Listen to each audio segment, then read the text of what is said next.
ನಮಸ್ಕಾರ, ನಾನು ಸುನೇತ್ರಾ ಪಂಡಿತ್. ಬೆಂಗಳೂರಿನಲ್ಲಿ ನೋಡಲೇಬೇಕಾಗಿರುವಂತಹ ಜಾಗ ಇದು. ರಂಗೋಲಿ ಗಾರ್ಡನ್ಸ್ ಜಕ್ಕೂರ್ ಹತ್ರ ಇದೆ. ರಾಚೇನಹಳ್ಳಿ ಇದೆಯಲ್ಲ, ಆ ಜಾಗದಲ್ಲಿ ಈ ರಂಗೋಲಿ ಗಾರ್ಡನ್ಸ್ ನೆಲೆಸಿದೆ. ನಾನು ನಮ್ಮ ತಂದೆ ತಾಯಿ ನನ್ನ ಮಕ್ಕಳು ಎಲ್ಲರನ್ನೂ ಕರ್ಕೊಂಡು ಅಲ್ಲಿಗೆ ಹೋಗಿದ್ದೆ. ತುಂಬ ಅದ್ಭುತವಾಗಿತ್ತು. ಅಲ್ಲಿರುವ ಪ್ರತಿಯೊಂದು ಬೊಂಬೆಗಳಿಗೆ ಜೀವ ಇದೆಯೇನೋ ಅನ್ಸುತ್ತೆ.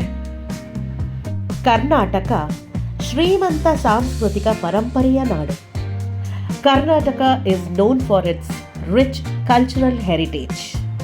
Rangoli Gardens is an experience of fascinating and close to realistic sculptural journey.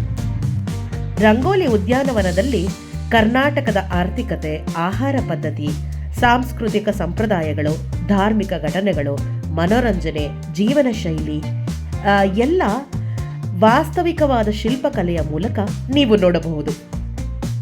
ನೀವು ಬೆಳಗ್ಗೆಯಿಂದ ಸಂಜೆ ತನಕ ಎಲ್ಲಾದರೂ ಹೋಗಬೇಕು, ಮಕ್ಕಳನ್ನ ಕರ್ಕೊಂಡು, ಫ್ರೆಂಡ್ಸ್ನ ಕರ್ಕೊಂಡು ಅಂದರೆ ಇದು ಒಂದು ಅದ್ಭುತವಾದ ಜಾಗ.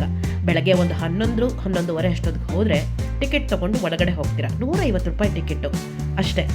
ಒಳಗಡೆ ಹೋದರೆ ಎಲ್ಲ ಸರಿಸುಮಾರು ನೋಡೋಕ್ಕೆ ನಿಮಗೆ ಒಂದು 2-2.5 ಗಂಟೆ ಬೇಕಾಗುತ್ತೆ. ನೀವು ಎಷ್ಟು ಬೇಕೋ ಅಷ್ಟು ಫೋಟೋಗಳು ತೆಕ್ಕೋಬಹುದು, ವಿಡಿಯೋಗಳು ಮಾಡ್ಕೋಬೋದು. ಅದಕ್ಕೆ ಅಂತ ಪ್ರತ್ಯೇಕವಾಗಿ ಅವ್ರು ಏನೂ ಚಾರ್ಜ್ ಮಾಡಲ್ಲ.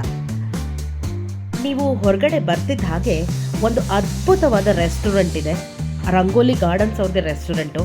ಎಲ್ಲ ಶೈಲಿಯ ಊಟಗಳಿದೆ ಅಲ್ಲಿ. ಅದರಲ್ಲೂ ಜೋಳದ ರೊಟ್ಟಿ ಊಟ ಅಂತೂ ನೀವು ಮಾಡಲೇಬೇಕು. ತುಂಬ ರುಚಿಕರವಾಗಿದೆ. Clean and hygienic. ತುಂಬ ಸ್ವಚ್ಛತೆಯನ್ನು ಕಾಪಾಡಿದರೆ ಇಡೀ ರಂಗೋಲಿ ಗಾರ್ಡನ್ಸಲ್ಲಿ ಅದು ಒಂದು ಅದ್ಭುತವಾದ ವಿಷಯ. ಅಷ್ಟೇ ಅಲ್ಲ, ಹೊರಗಡೆ ಬಂದಮೇಲೆ ನಿಮಗೆ ಟಾಂಗಾ ರೈಡ್ ಇದೆ, ಸೈಕಲ್ ರೈಡ್ ಇದೆ, ಅದಾದಮೇಲೆ ಫಿಶ್ ಸ್ಪಾ ಇದೆ, ಮಕ್ಕಳಿಗೆ ಆಡುವಂತಹ ವಿಡಿಯೋ ಗೇಮ್ಸ್ ಇದೆ. ಆಮೇಲೆ ಹೊರಗಡೆ ನೋಡಬೇಕಾಗಿರುವಂಥ ಜಾಗಗಳು ತುಂಬ ಇದೆ. ಹೊರಗಡೆ ಬಂದ ಮೇಲೂ ಊಟ ಆದಮೇಲೂ ನೋಡುವಂತಹ ಶಿಲ್ಪಕಲೆಗಳು ತುಂಬ ಇದೆ. ಇಲ್ಲಿ ಒಂದು ಆಡಿಟೋರಿಯಂ ಕೂಡ ಇದೆ. ಈವೆಂಟ್ಸ್ ನಡೆಯುತ್ತೆ. ಅದೆಲ್ಲ ನೋಡ್ಕೊಂಡು ಹೋಗಬೇಕಾಗತ್ತೆ ಈವೆಂಟ್ಸ್ಗೆ.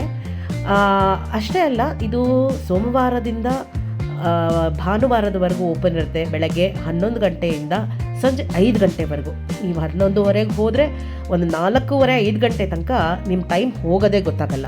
ಖಂಡಿತವಾಗ್ಲೂ ಈ ಜಾಗಕ್ಕೆ ನೀವು ಹೋಗಲೇಬೇಕು. ಇದರ ಅನುಭವ ನೀವು ಪಡಿಲೇಬೇಕು. ಮಕ್ಕಳಂತೂ ಸಿಕ್ಕಾಪಟ್ಟೆ ಎಂಜಾಯ್ ಮಾಡ್ತಾರೆ. ಮಕ್ಕಳು ಮಾತ್ರ ಅಲ್ಲ, ದೊಡ್ಡವರು ಕೂಡ ತುಂಬ ಖುಷಿ ಆಗುತ್ತೆ. ಯಾಕಂತಂದರೆ ತಮ್ಮ ಅಜ್ಜಿ ಕಾಲದ ನೆನಪು, ತಾತನ ಕಾಲದ ನೆನಪೆಲ್ಲ ಹಸಿರಾಗತ್ತೆ. ಅದಕ್ಕೋಸ್ಕರ ಅಷ್ಟೇ ಅಲ್ಲ, ವಯಸ್ಸಾದವ್ರಿಗೆ, ಸೀನಿಯರ್ ಸಿಟಿಸನ್ಸ್ಗೆ ಮತ್ತು ಕೈಲಾದವ್ರಿಗೆ ವೀಲ್ ಚೇರ್ ಕೂಡ ಅಲ್ಲಿ ಲಭ್ಯ ಇದೆ. ಅದರ ಪ್ರಾವಿಷನ್ ಕೂಡ ಇದೆ. ಎಲ್ಲ ಕಡೆ ವೀಲ್ ಚೇರ್ನ ನೀವು ತೊಗೊಂಡು ಹೋಗ್ಬೋದು. ಎಲ್ಲೂ ಹತ್ತಬೇಕು, ಇಳಿಬೇಕು ಅನ್ನೋದು ಇಲ್ಲವೇ ಇಲ್ಲ. ತುಂಬ ಫ್ಲ್ಯಾಟ್ ಆಗಿದೆ ಎಲ್ಲ ಕಡೆ. ಸೊ ಆರಾಮಾಗೆ ನಿಮ್ಮ ಮನೆ ಹಿರಿಯರನ್ನ ಕೂಡ ಧೈರ್ಯವಾಗಿ ಈ ತಾಣಕ್ಕೆ ನೀವು ಕರ್ಕೊಂಡು ಹೋಗ್ಬೋದು. ನೀವು ಗೂಗಲ್ನಲ್ಲಿ ರಂಗೋಲಿ ಗಾರ್ಡನ್ಸ್ ಅಂತ ಟೈಪ್ ಮಾಡಿದ್ರೆ ಆರಾಮಾಗೆ ನಿಮಗೆ ಈ ಲೊಕೇಶನ್ನು ಸಿಗುತ್ತೆ. ಮ್ಯಾಪ್ ಹಾಕ್ಕೊಂಡು ನೀವು ಹೋಗ್ಬೋದು. ಕಾರು ಅಥವಾ ನಿಮ್ಮ ಸ್ವಂತ ವೆಹಿಕಲ್ ಇಲ್ಲದೇ ಇರೋ ಪಕ್ಷದಲ್ಲಿ ನಿಮ್ಮ ಊಬರು, ಓಲಾ, ರ್ಯಾಪಿಡೋ ಮತ್ತು ನಮ್ಮ ಯಾತ್ರಿ ಇಂಥ ಯಾವುದೇ ಒಂದು ಕ್ಯಾಬ್ ಫೆಸಿಲಿಟಿ ಕೂಡ ಈಸಿಯಾಗಿ ಕನೆಕ್ಟ್ ಆಗುವಂಥ ಜಾಗ ಇದು.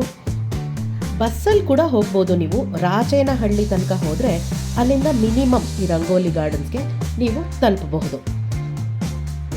ರಂಗೋಲಿ ಗಾರ್ಡನ್ಸ್ ಹೋದರೆ ನೀವು ಹಳ್ಳಿಯ ವಾತಾವರಣ, ಅಲ್ಲಿನ ಆಟ ಪಾಠ, ಅಲ್ಲಿನ ಮಾರುಕಟ್ಟೆ, ಅಷ್ಟೇ ಅಲ್ಲ ಕಂಬಳ, ಆಮೇಲೆ ಕುಸ್ತಿ, ಹೇಗೆ ಅಲ್ಲಿ ವ್ಯಾಪಾರ ಮಾಡ್ತಾಯಿದ್ರು, ಹೇಗೆ ಜನ ಅಲ್ಲಿ ವಾಸ ಮಾಡ್ತಾಯಿದ್ರು, ಉಳಿವೆ ಮಾಡ್ತಾಯಿದ್ರು, ನಮ್ಮ ರೈತರು ಹೇಗೆ ಬದುಕ್ತಾಯಿದ್ರು ಅನ್ನೋದರ ಒಂದು ದೊಡ್ಡ ಅನುಭವ ಆಗುತ್ತೆ.